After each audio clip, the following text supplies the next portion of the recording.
Magandang araw po, teachers! Welcome back po dito sa Learning Pal, ang kasama nyo sa inyong online distance learning journey na magbibigay kaalaman sa mga online learning tools. Kaya mag-subscribe at i-hit lang ang bell ng ating YouTube channel para ma-update tayo sa mga bagong mga learning videos. Magandang araw po, teachers! Narito po ang official statement ng Department of Education, Office of the Secretary, Undersecretary for Finance, Annalyn M. Sibilia, on the increase of the teachers' supply allowance for 4 years. Our public school teachers are our modern-day heroes, and we would like to thank the Senate of the Philippines for being one with us in continuously supporting their welfare. Our senators on Monday approved on third and final reading the institutionalization of the staggered increase of the teaching supply allowance in the next 4 years. Under Senate Bill 1092, the staggered increase in the teaching supply allowance are as follows. For school year 2021 to 2022, our teaching supply allowance is 5,000 pesos. For school year 2022 to 2023, it's still 5,000 pesos. For school year 2023 to 2024, it will be 7,500 pesos.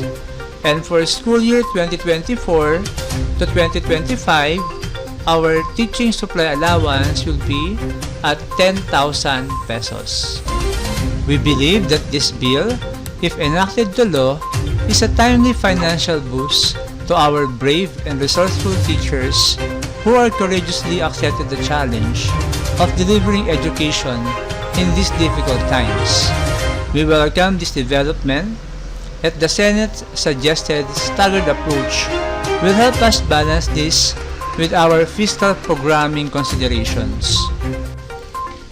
DEPED looks forward to more collaboration with our lawmakers in pushing necessary interventions to support our teachers and learners and improve our overall basic education system for the benefit of our future generation.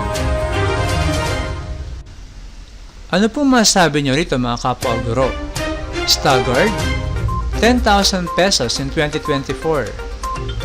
Is it enough for our expenses for this pandemic? Ink, bond paper, printer, internet allowance? Personal opinion ko lang po yan mga kapwa-guro. Kung meron po kayong mga opinion o gusto sabihin, ilagay po yan sa comment section ng video ito.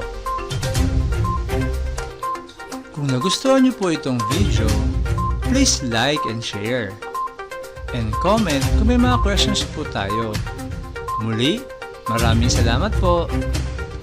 For more learning videos and tutorials, CPD seminars and webinars, DEPED news and updates, and new trends in education, subscribe and hit the notification bell of our YouTube channel. For more learning resources, join my Facebook group.